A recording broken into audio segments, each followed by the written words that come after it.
The story begins by talking about billionaire bosses who start getting involved with beautiful secretaries. A guy who got rich before even finishing high school and even hired a live-in maid. A billionaire girl who was involved in various relationships. The story asks if you'd like to experience a life like that. If you're facing problems you can't solve, or if you're just tired of your life. If that were the case, why not trade your life and let someone else handle your problems? Our protagonist is seeing all this in front of him and wonders what the hell is going on. The boy's name is Zhao Yun, and he's a junior at Binhai University. At that moment, a chubby guy named Yuan asks why he's standing there with his phone in his hand like an idiot. Did he happen to send a message to that girl? He asks if his friend doesn't see that screen in front of him. Questioning if he's getting stupid, he says he wants to see the naughty messages he's been sending to girls. Meanwhile, Zhao Yun is startled that no one else sees the craziness on the screen. Then his friend opens the chat. He quickly sees that Zhao Yun sent a message to a girl saying he heard she was a troublemaker. As soon as she found out it was Yuan, she informed him that she was Counselor Chen Yura and that he should meet her in the office. The chubby guy immediately said he was crazy for flirting with the Ice Queen. One started praying and the other said it was nice knowing him.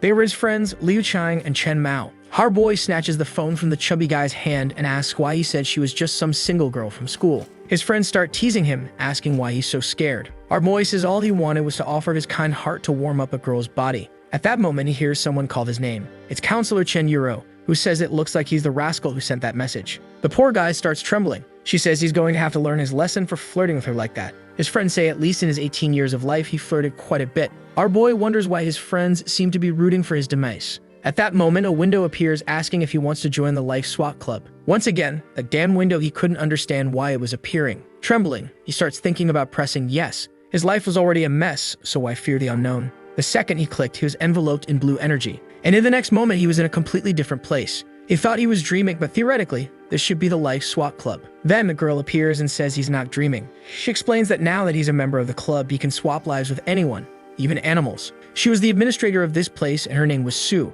He asks if this life swapping thing is for real. She says yes, everyone there could see information about their partner and choose who to swap lives with. A famous singer named Liu Miang with millions of fans was swapping lives with a girl named Mo Kim Yu, who's a famous fashion entrepreneur. Besides that, there was even an animal recognized internationally as a celebrity pet. Sue explains that when he finds a partner, he can see their information, decide the duration of the swap, and all the rules are extremely flexible. Our boy thinks that if he had a girlfriend, it would be like being cheated on. However, it doesn't really matter because he doesn't have one. Sue explains that at the time of the contract, they can limit memories and even actions that could be taken. Once signed, no one can violate those terms. He asks when he could go back and she says he just has to think about the place and it would appear. She then tells him to find someone who wants to swap lives. Our boy says he might be handsome, but no one would want to swap lives with a broke guy like him. He then makes his profile public for everyone to see, which shows that he's unemployed, makes no money, and is in trouble. Immediately, everyone there is shocked, and some start smiling.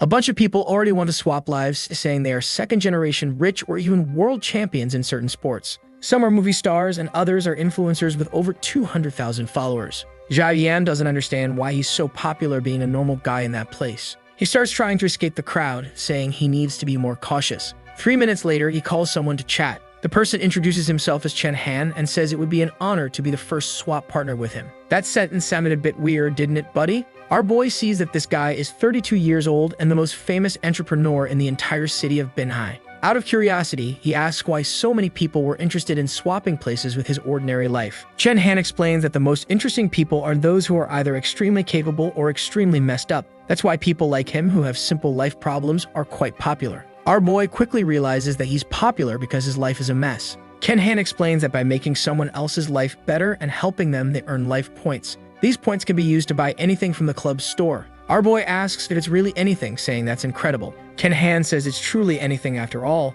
There's a reason he made billions at such a young age. However, our boy just wants to live the life of a billionaire and not deal with solving problems. So he asks what happens if he doesn't resolve the issues he's supposed to handle in the other person's life. Chen Han says he just wouldn't earn any points and asks if they can sign the contract already. Our boy says if that's the case, let's do it. The girl appears between the two and says that once everything is confirmed, they just need to say main world. Our boy sees that this Chen Han guy has a huge list of problems, but he's too lazy to read through it all. Chen Han mentions it's quite the coincidence that the Chen and Hu issue is a problem in our boy's life because she's his sister. Our boy is shocked by the coincidence. At that moment, the assistant arrives and tells both of them to close their eyes and get ready. With that, the two fools are teleported. Someone is calling for President Shen, telling him to stop scaring her. Our boy slowly opens his eyes with a pounding headache. As soon as he sees a large figure in front of him, he wonders where he is. Secretary Xui thanks him for finally waking up. Our boy is trying to understand what's going on. The life swap had just started, but it was already way too intense.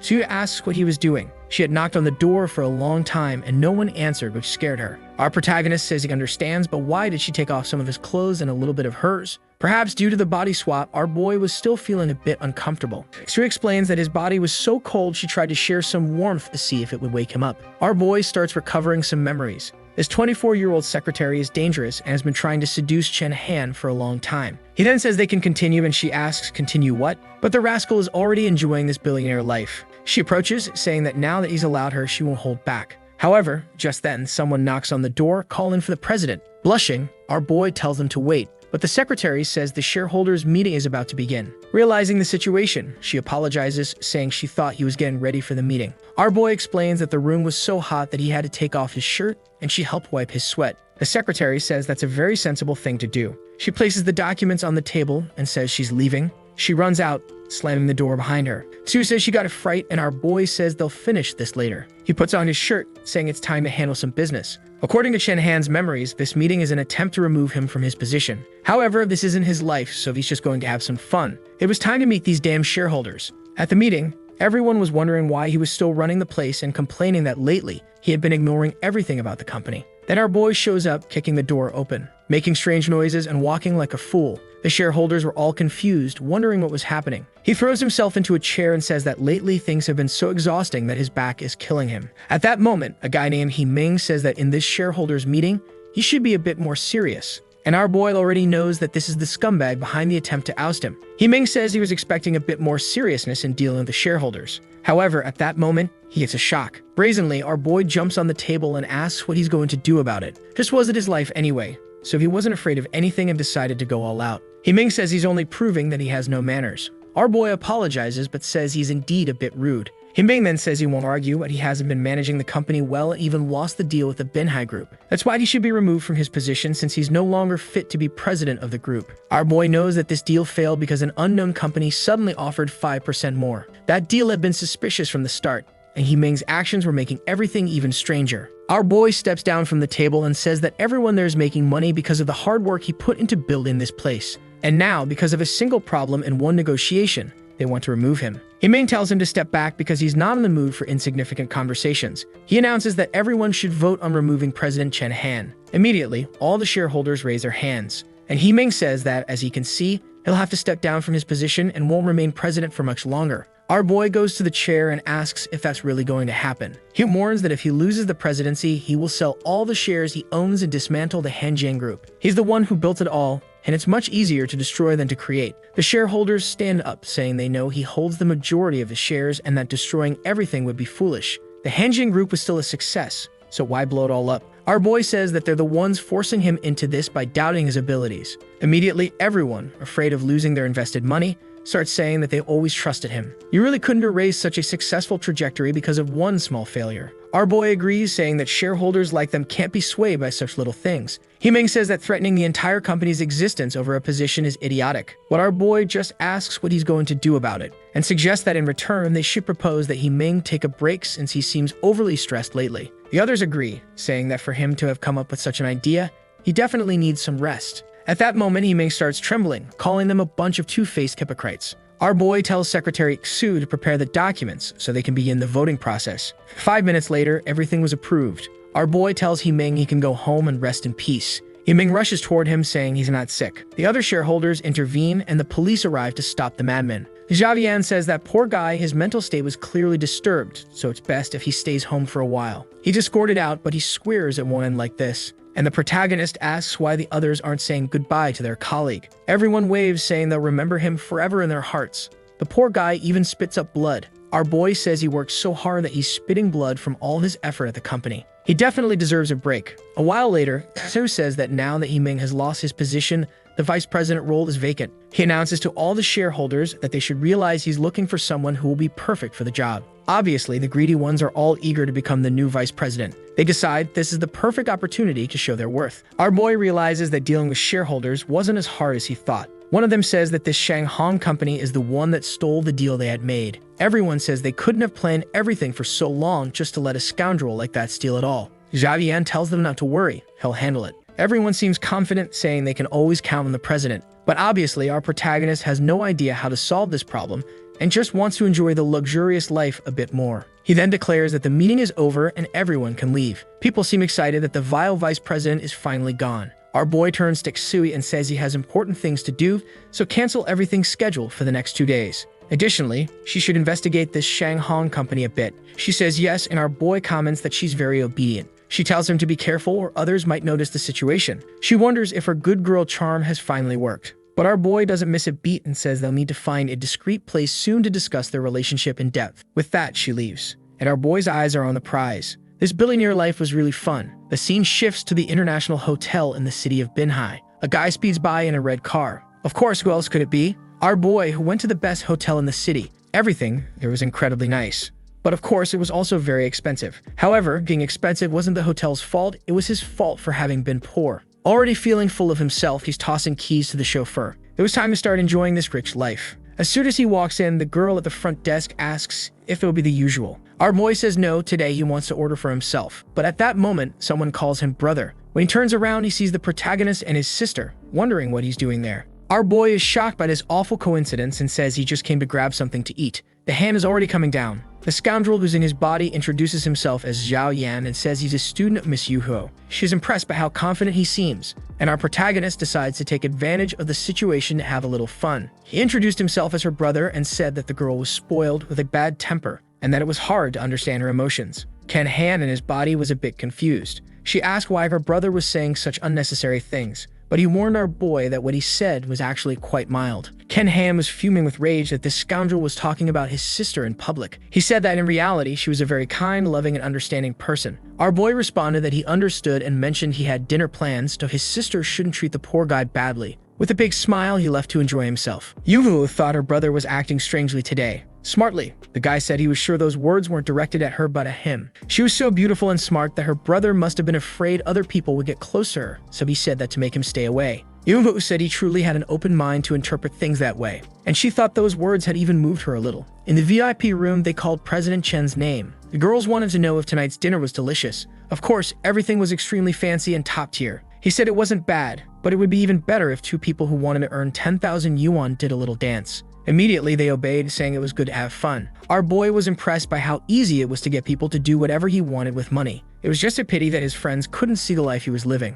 One of the girls approached and asked what he was thinking about so much. He said he was feeling a bit tired and needed her help to relax. She asked if he was asking for that, and he said no, he just wanted to fetch a flute and start playing so he could feel calm. The crazy girls said they were sad. They thought it was another chance to earn money. Meanwhile, back at Binhai University, the friends asked what happened after talking to the Ice Queen. Ken Han, in our boy's body, said they were brave to ask that after they messed things up for him. Just then, someone passed by asking if that wasn't a Rolls Royce in front of the entrance. Ken Han was completely confused, and at the front, a bunch of cars was arriving. Everyone was shocked by the amount of money parked there, and the license plate didn't lie. Of course, it was the protagonist who had brought the fool's car. The guy even brought an entire entourage. The friends recognized Chen Han as a famous entrepreneur and wondered why he was heading their way. The girls were all impressed, saying he was so tall and handsome. Meanwhile, the real Chen Han wanted to know what that kid was planning. Our boy walked up to his own body. He stopped in front of the poor guy and kneels, saying he couldn't manage the company anymore and needed him to come back. The real owner of the body wondered what kind of ridiculous drama this kid was planning.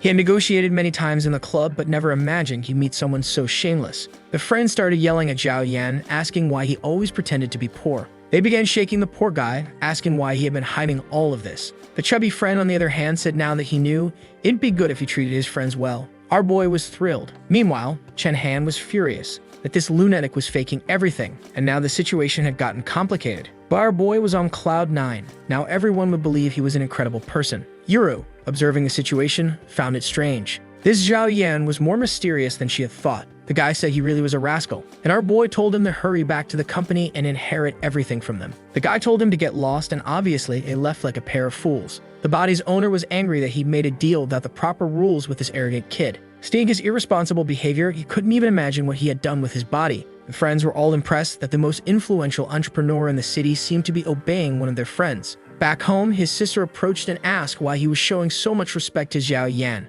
Our boy said that, in fact, that guy was a genius who had been giving him various business tips, which is why he had been successful. The sister was impressed. She always thought her brother was a genius, but apparently it was Zhao Yan behind it all. Considering the company's timeline and the boy's age, he must have been a genius since he was 15. She never imagined there was such an extraordinary guy in the world. She approached Zhao Yan, saying he would have to tell her more about this friend of his, but he just turned and said he had to go to a charity auction, so he didn't have time to talk. Obviously, he was terrified because his sister was insisting on a conversation. He ran off in a panic, and she was left wondering why he was acting so strangely. In the next scene, he's speeding through the city. Secretary Extortion says she never imagined she'd be invited to a gala dinner by his side. However, the boy is cold and simply says he brought her to work and asks how the investigation is going. She says she discovered that 80% of the shares of the company that won the contract against them belonged to Yiming's younger brother, the guy who lost his position earlier. They arrive at the dinner, and our boy finally understands everything Yiming had been doing. Now the only thing left was to get some evidence to put an end to his plans. As they walked around the venue, everyone was complimenting him, saying he looked as impressive as ever. At that moment, she introduces a man in front of him, the guy with whom he should have closed the deal he ended up losing. Then the announcer says that since it's a charity banquet, they can start with their donations. Several people started donating between 500,000 to 5 million. But the madman immediately made a donation of 30 million. Everyone turned around in shock. He even said that all of this donation came from the great Mr. Zhao Yan. The shameless guy just wanted to spend money since it wasn't his. People started wondering who this Zhao Yan was, and some commented that he seemed to be the person behind Chen Han's success. Stu calls him daddy, and the rascal is just trying to boost the advantage of his real body. The announcer then says he'd like to thank this Mr. Zhao Yan for the largest donation of the night. And the bald guy, seeing him spend so much money, assumes this Zhao Yan must be a very influential person. Since the contract wasn't signed yet, he had a chance to turn things around. He approaches to talk about the billion-dollar contract, and our boy says that 5% of that would be these 30 million. He planned to make a good investment in their company, but they could still proceed with the partnership with their friends. The bald man says it's not too late since the contract hasn't been signed and suggests they discuss it further. But our protagonist says that Zhao Yan in his body doesn't like traitors. The bald guy knows Yiming messed up in the meeting and says he understands very well what he means. Indeed, a partnership with them might be much better, but our boy says he won't refund the 30 million. The bald man says he's being underestimated, minus 30 million is nothing to him, and suggests they sign the contract right away. However, our boy comments that in doing so, the company they were about to close with was preparing a ceremony for no reason. The bald guy asks why he's bringing that up. Our boy says they could let them continue preparing the ceremony, and on the day of the event, he could announce that he's actually closing with his company. The bald guy thinks it's a bold plan just to get revenge on the others, but he really has no other option. He agrees, saying it's fine since he wants to mess with that scoundrel Yiming anyway. With that, they toasted to a relationship that would last forever. The two clink glasses while Xu congratulates him and feeds him food. Some founders were asking to meet the legend who donated 30 million named Zhao Yan, but he just commented that the boy doesn't like to be bothered.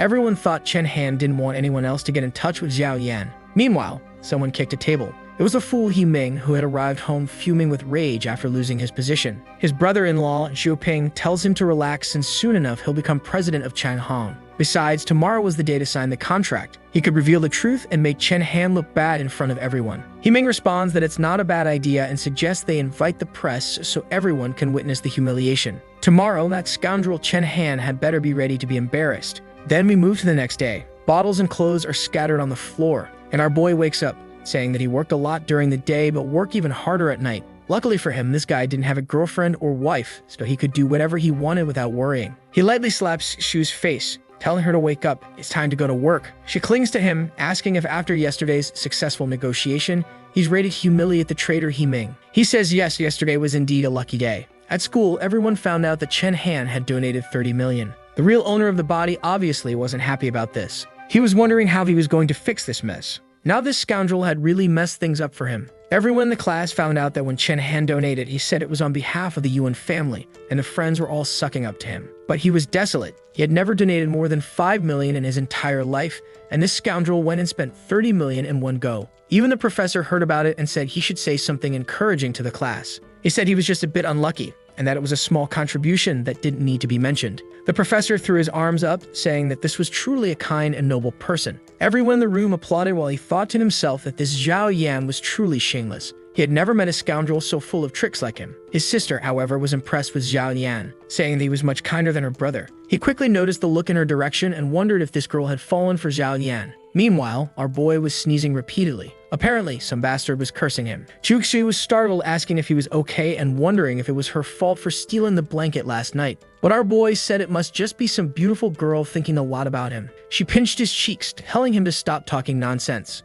He replied that he was just joking and told her to stop being jealous and keep a positive attitude. She stormed off, thinking that last night he hadn't dared to say anything she didn't like. At that moment, she took a call. It seemed Zhoping, Himing's brother-in-law, was about to arrive. She left the tea prepared and said she would leave first. Apparently, it was our boy who had asked Zhaoping to come, who then asked why he wanted to see him. Our boy got straight to the point and said he knew Zhao was holding 80% of the shares that belonged to Himing, and he asked what Shu thought about making those shares his own. Zhaoping told him to keep dreaming if his plan was to stir discord between him and Himing. But Zhao Yan, of course, said he didn't need to stir discord, as it seemed Himing didn't trust him since he hadn't given him any shares. What would happen if Himing suddenly disappeared and lost everything? Zhaoping said that if that happened, all the shares would go to his sister. Our boy asked if, with Himing out of the picture, he couldn't convince his own brother. Zhaoping knew this was possible. However, he wanted to know why our boy wanted to help him. The protagonist simply said he hated traitors and asked if Zhu really wanted to be Himing's dog forever. Zhaoping knew that for the last 10 years he'd been obeying this guy but hadn't made any progress in life.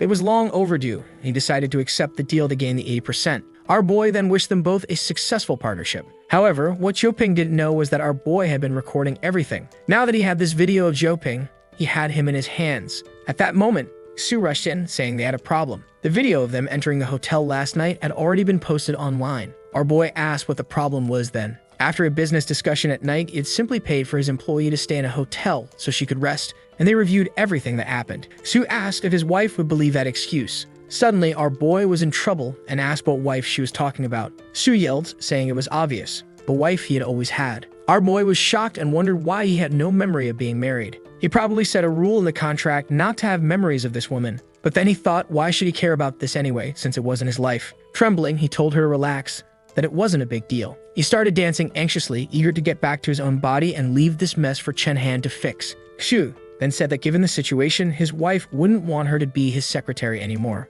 He told her not to worry about her job. He'd just recommend her to Zhao Yan. At that moment, a wife's call came in. He told himself not to panic, but the poor guy was trembling all over. When he answered, asking what was up, he was immediately scolded by his wife, who said it was no wonder he was always offering to pay for her trips abroad. He angrily shouted that he was in an important meeting, and they would talk in person later. Su was impressed, seeing how clearly this guy was controlled by his wife. Meanwhile, Zhao Yan was just coughing. The scene shifts back to Chen Han's mansion. His sister arrives home and says she wanted to know a bit more about Zhao Yan. He asks why she's so curious about the boy. She had just gotten home and was already asking about him. Was she perhaps interested in him? She said it wasn't like that at all. She just wanted to know more about her student. She told him to stop stalling and tell her more about the boy. Our boy sighed and said the boy was extremely intelligent and well-mannered, had an aesthetic physique, and worked very well. The sister said it looked like he was trying to win Zhao Yan's favor by selling her out. He said he would never do something like that. It was just that Zhao Yan was amazing. He then asked about his wife. After all, she had been away because they had fought and she had gone to her family's house.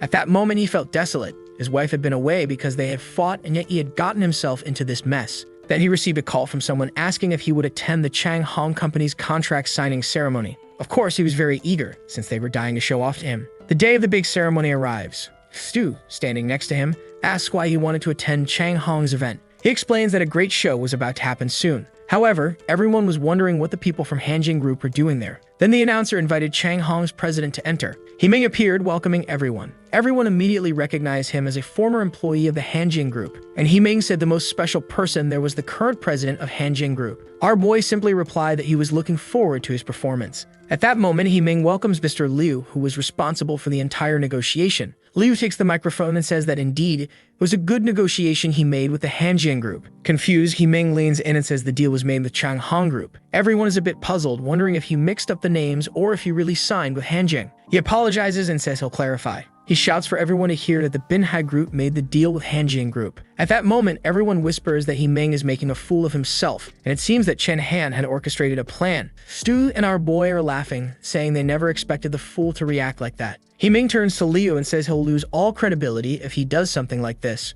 But Liu responds that their deal was only verbal, so he's not risking anything. Now it's time for President Chen Han to take the stage. Our boy spins around and introduces himself. He walks up to Himing's face and tells everyone to applaud the man who sponsored this day. The respect he had for Himing was as endless as the amount of money he was stealing from the companies. A lot of shareholders are in that meeting, and they know the shares of this company are going to rise, so they are already eager to pull their money out. Himing says it's all slander because there's no evidence. However, someone yells that they can confirm these accusations. It's Zhoping, who tells Himing to stop pretending because the authorities already had all the data. At that moment, the police arrive and say he's being charged with multiple frauds. Himing is then taken away, cursing Zhoping, calling him a wolf in sheep's clothing. Zhoping thinks to himself that it's Himing's fault for being so dishonest. And at that moment, our crazy boy shouts for everyone to hear that the mastermind behind all of this was Mr. Zhao Yan. People are starting to get skeptical that it's always this kid behind everything. He then says he'll cover the expenses and for everyone to have fun. The scene shifts back to the Hanjin group. Our boy is obviously feeling very smug. Zhao says that their cooperation has ended,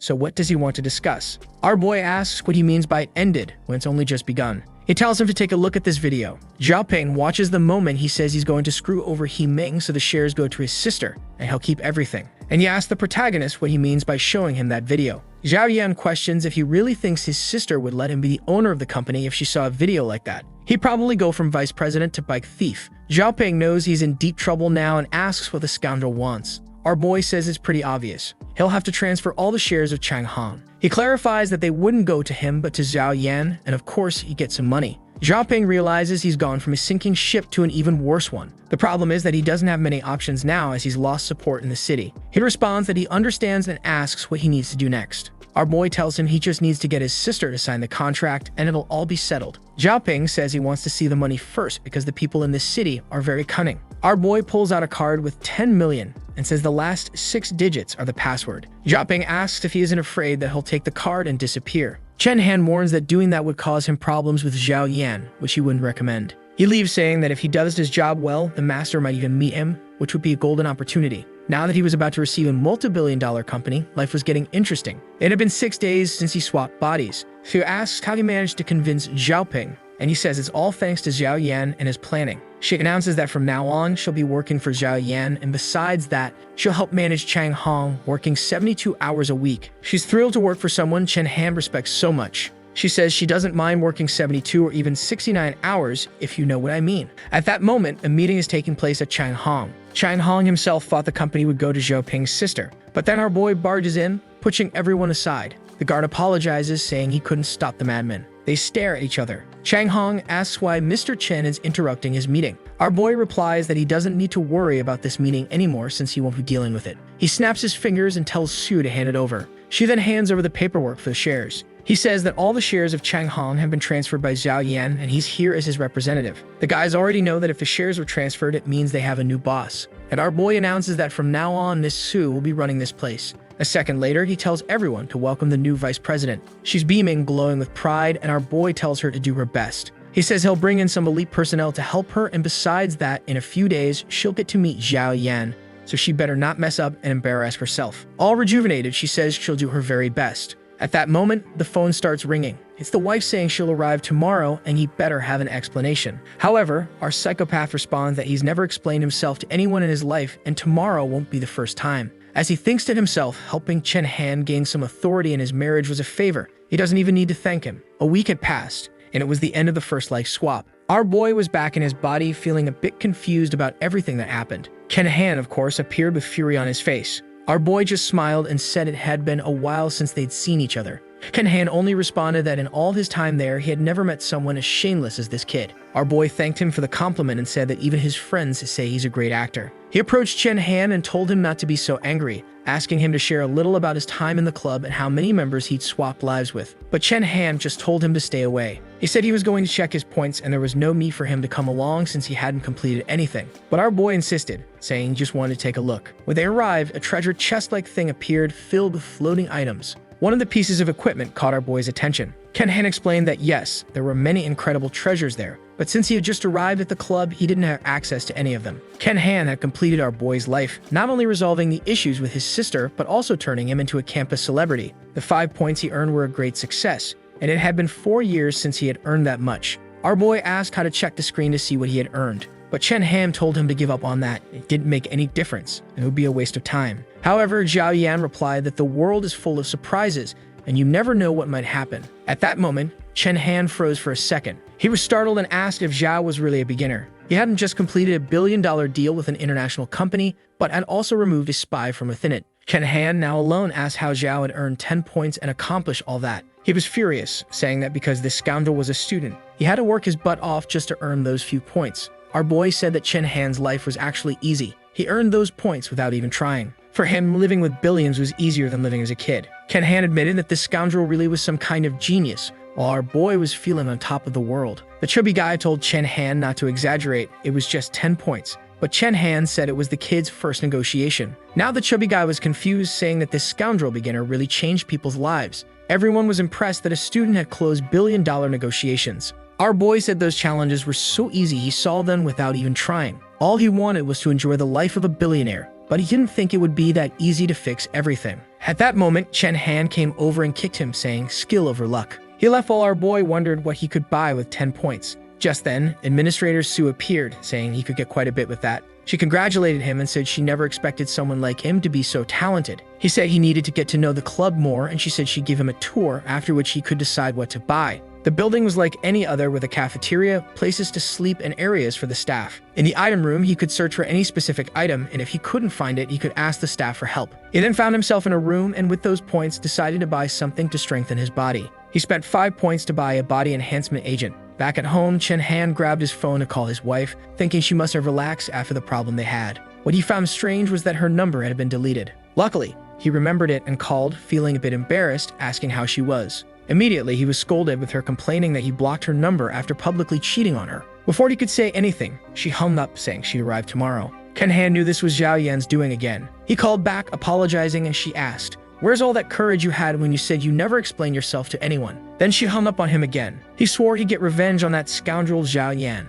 At that moment, his sister entered the room, asking why he was yelling so much in the middle of the night. He grabbed her, asking if he had done something wrong to make his wife so mad. She said no, and he relaxed a little. Then she explained that at most his wife would kill him as soon as she arrived. He asked her to explain what he had done so wrong. She said it was obvious. He went to the hotel with his secretary, and the photos were leaked for everyone to see. At that moment, he realized the problem was much bigger. Yuro said he looked pale and asked if he wanted to see a psychiatrist. He said he was going to kill that scoundrel Zhao Yan, and she asked what Zhao had to do with it, especially considering that he had previously told her she should invest in the boy. Chen Han was mentally wishing for a sword to go cut that kid's throat right then and there. Meanwhile, somewhere else on campus, our boy shows up looking stylish in a field of fire. There's some mischief going on in the background, and our boy wonders what he's doing there. At that moment, a daring couple gets startled, and he says not to worry, he's already leaving. Suddenly, someone runs by. It's the 3 friends saying that Zhao Yuro's class is about to start, and they can't miss it. Our boy realizes that apparently Chen Han's brother had really been substituting for her all along.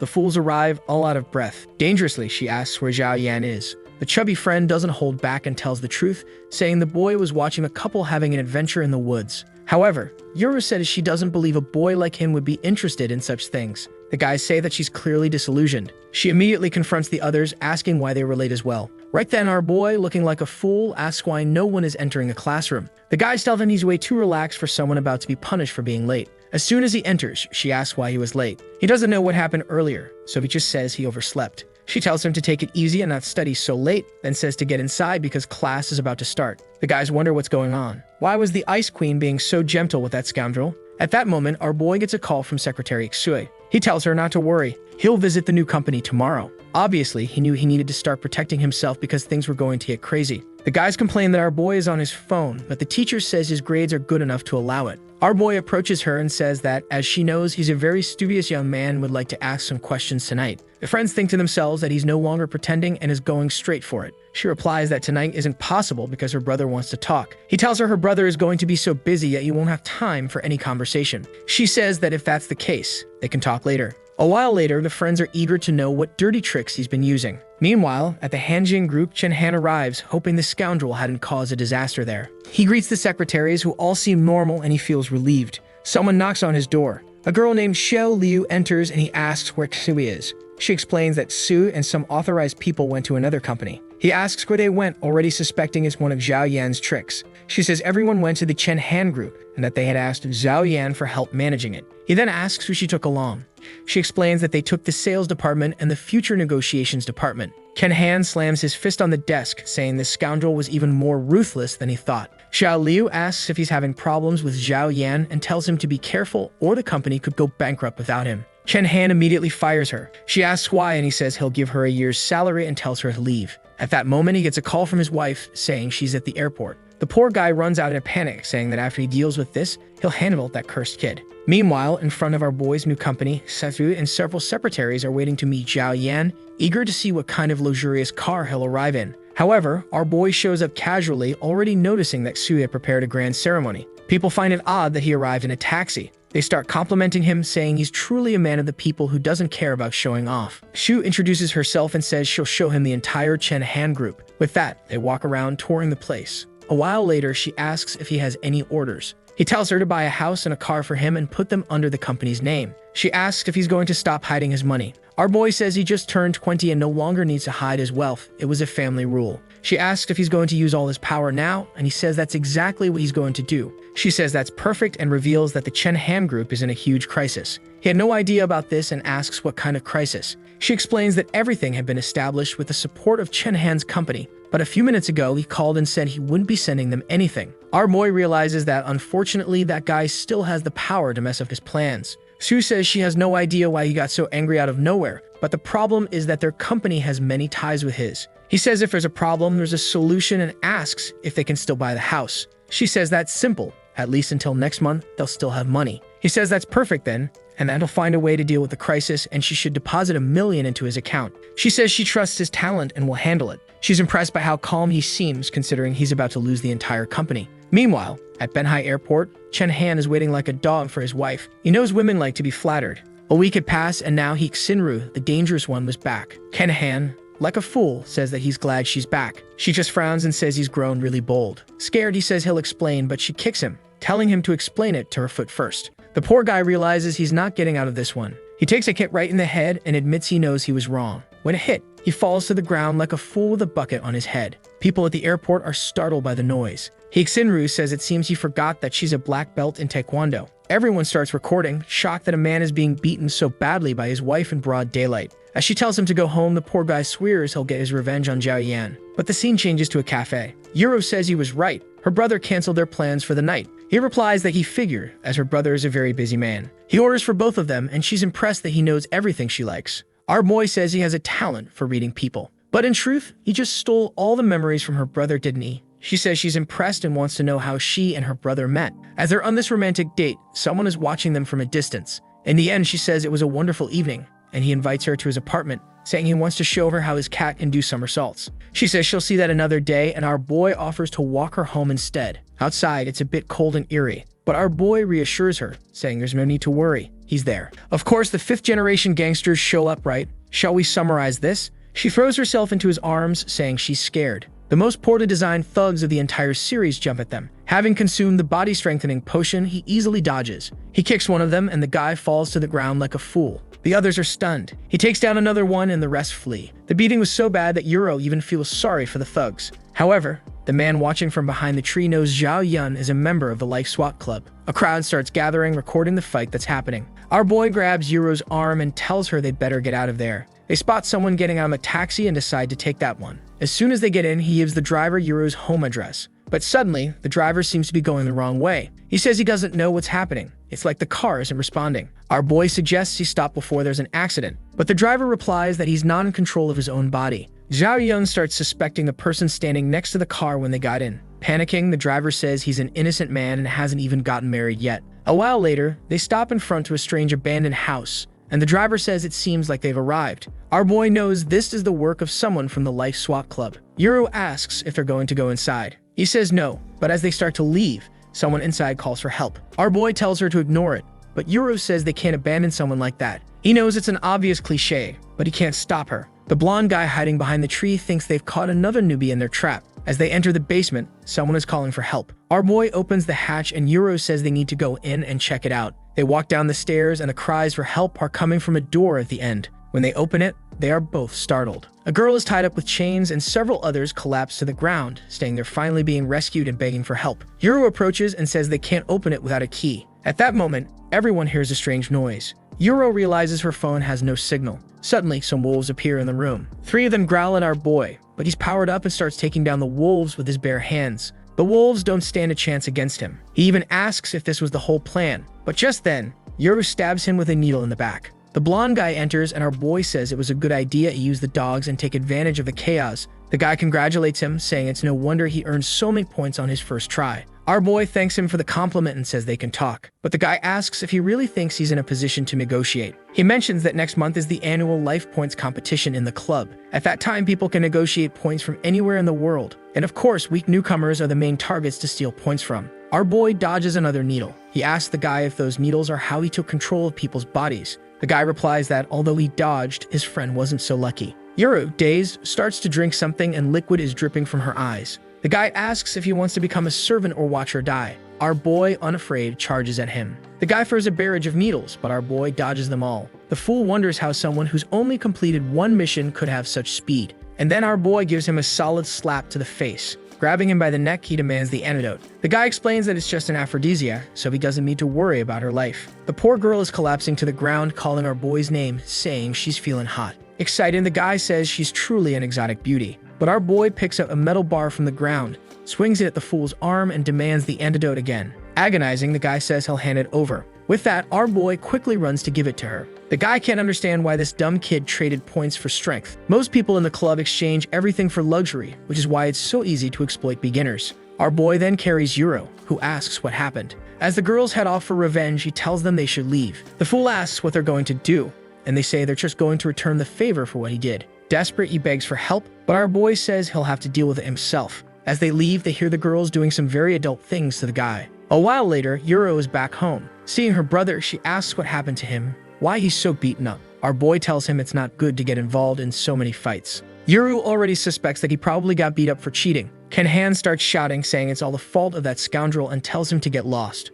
Our boy asks how he can speak to family like that. It was the moment, and Yuru introduces our boy as her new boyfriend. Ken, completely defeated, says he never imagined life could be so cruel. The two leave and the poor guy is left there, unable to move a muscle. He swears that scoundrel will regret stealing his employees, his sister, and his company. 3 days pass. Shuk Xu informs him that Han's company has cut all their negotiation channels, so they can't make any sales. She warns that if things continue like this, they won't last much longer. Zhao Yan asks how much impact that will have on them. She explains that based on how the contract was made, if Han wants, he could basically destroy them. He asks for more details about the financial situation. She informs him that they no longer have clients, no money to invest in getting new ones, and on top of that, the bank is asking them to return everything they borrowed soon. Just then, a window appears for our boy, announcing that the life points competition is about to begin. He tells her to leave, saying he needs some time to think about all of this. The system explains that once he confirms, his club points will be converted into season points. 1 club point equals 100 season points, and 200,000 in cash would cost one of these 100 points. Basically, he now had 500 season points. Additionally, this season, people could exchange points with each other for whatever they desired. Moreover, in this special season, participants could compete as individuals or as entire groups. It asks if he wants to participate. Zhao Yan realizes that this system is designed to screw over beginners and force them to become lackeys for stronger groups. If he stays alone, he'll be targeted by everyone, highlighting how unfair everything still is. The only way to make his enemies submit is by becoming stronger. And for someone like him who's been strengthening himself, this might not be such a bad opportunity. He then says of course he accepts. He checks the current rankings and notices that only solo players are listed. He realizes he'll first have to join a group to see their rankings. The girl then asks if he wants to participate in the mission to create the Abyss Dragon. Our boy knows that at this moment, no group will want someone like him with no points, so he decides to accept, hoping to earn more. With that, he's transmigrated. Immediately, he finds himself in the club's hall. A guy approaches, smoking a cigarette, and offers one to him, but our boy declines. The guy tells him to come along because Sue recommended him for a negotiation he might like.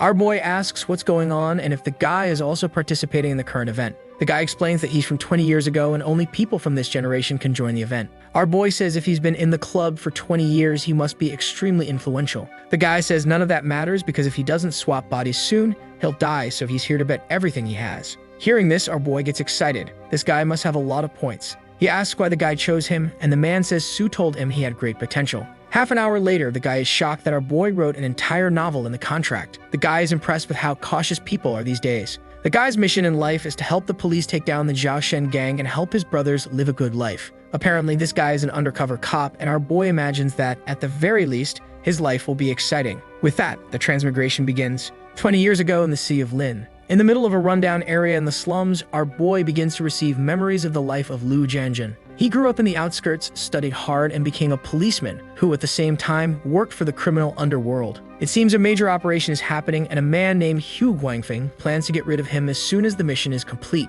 In this mission, he's working as a double agent for a madman named Zhao Shen. Apparently, today was the day to meet this guy, and his friends warn him it was very dangerous. But our boy tells them not to worry, he'll handle it. In this mission, he'll need to gain the trust of both sides while ensuring that his subordinates can live a good life. Just then, one of them informs him that Zhao Shen has arrived. As the man appears, our boy says it's an honor to meet him. Zhao Shen responds that it's a pleasure to meet him too, explaining that he had stayed hidden until now. Our boy then asks if it's time to make a move. The man says yes, it's time to teach someone a lesson. He shows a picture of the daughter of the richest man in the city and says she's worth at least a few billion.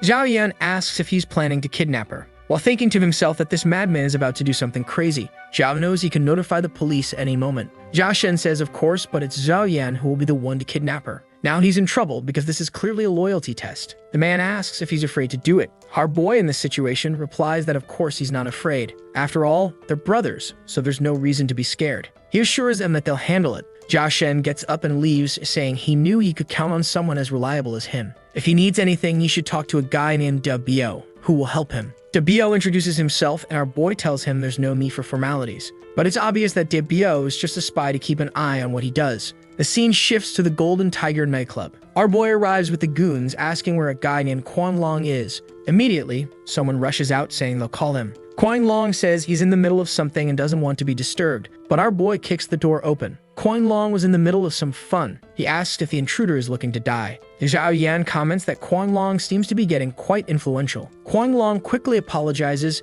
saying that while he's influential, he's nowhere near as powerful as Brother Lu. They're pretending to be friendly, but Quan Long used to work for the protagonist a long time ago and knows that he's in a bad situation now, so he doesn't want any more involvement. Our boy then says he's here to collect what his partner owed. Quan Long argues that it doesn't make sense since now that his partner is gone, those debts aren't his problem. Zhao Yan just wants to know if Quan Long is really going to run from the debt. Quan Long slams the table and asks who he thinks he is, coming into his bar to demand payment. Immediately, a gang shows up, asking the boss what the problem is. Quan Long says they were bold to send only 2 people. He flips the table, starting a brawl with everyone. Right away, the goon who entered with a Glock tells Quan Long to stay quiet. But of course, the enemies also have guns and a shootout begins. Our boy goes full Matrix, dodging bullets left and right. He takes out a bunch of goons, and even though they're useless, no one cares. He grabs Quan Long's phone to figure out where the money is and recover everything he stole. He informs the big boss, the one who gave the kidnapping mission, about what's happening. He asks if he knows who was Shaoki and says they're going to kidnap his daughter.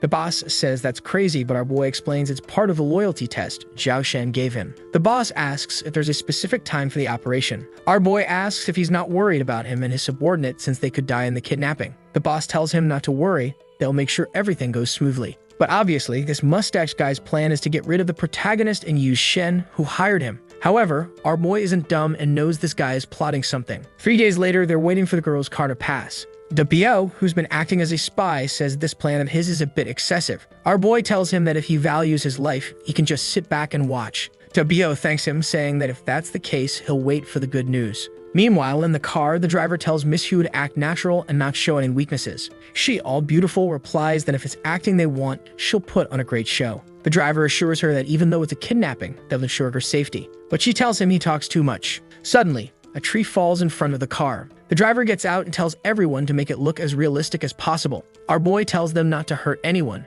and they're confused, wondering why. He then says he's just kidding and tells them not to ask any more questions. The guy turns the fake kidnapping into an execution. At that moment, Bio sends a message to the boss saying they should be careful with this guy. This whole thing about being a double agent for the police seemed impossible. This guy was the biggest gangster our boy had ever met, constantly getting into trouble. So our boy walks over to the car, introduces himself as the gentle kidnapper, and tells her to calmly come along for a trip. But Wang King says she knows his name is Jianjun, and that he's working for Guangfeng. She's ready to make a deal, so it would be best for him to keep quiet. He's impressed that she has this information and seems interested. She says he has no choice because if he doesn't cooperate with her, she'll expose his identity as a double agent. Immediately, he's shaken. If she knows that, there's not much he can do. He just tells the guys to gag this crazy girl so they can get moving. Wonking knows that Jianjun, our protagonist, is just a pawn in the hands of those two guys. But it's precisely because he's a pawn that he's still valued. Then the guys on the ground start getting up. Obviously, their injuries were just ketchup splattered everywhere. In an isolated cabin, she says she wants to have a conversation with our boy.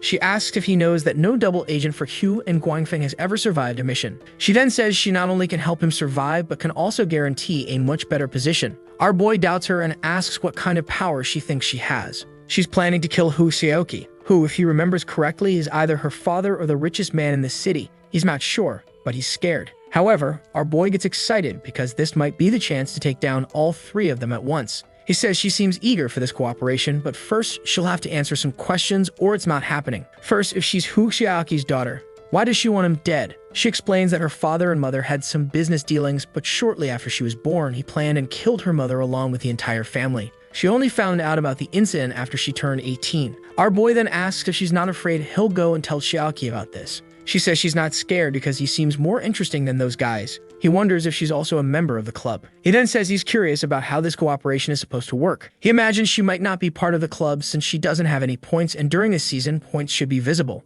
She tells him to get ready because she's going to explain everything. We don't get to hear the plan and time skips ahead. Later, a friend asks what the next plan is, and our boy says it's obvious. They're going to meet her father, Hu Xiaoqi. Dapio says the kidnapping is too recent for them to go collect from the guy. Our boy asks how he plans to collect the money and if he's too scared to go there. Trembling, Dabio says he's not scared. This kind of thing doesn't frighten him. The scene shifts to Hu Xiaoqi's mansion. It seems he's working with our protagonist boss to eliminate Zhou Shen and our boy. Two goons enter, saying that two of his daughter's friends are here to see him. Hu Xiaoqi suspects some undercover agents working for Zhou Shen, so he knows he needs to be cautious. As soon as the guys enter, Xiaoqi says he doesn't remember his daughter having friends like them. Our boy introduces himself as Jianjun and says they're actually there because she owes a bit of money and they come to collect. The father asks how much, and our boy says just 20 billion. Immediately, the old man is shocked. He thought it was supposed to be much less. Our boy then says he's being generous and will give him 5 hours to transfer the money. Actually, Aoki says getting 20 billion in 5 hours is impossible. Jianjun then lowers it to 15 billion in cash and 5 in a transfer.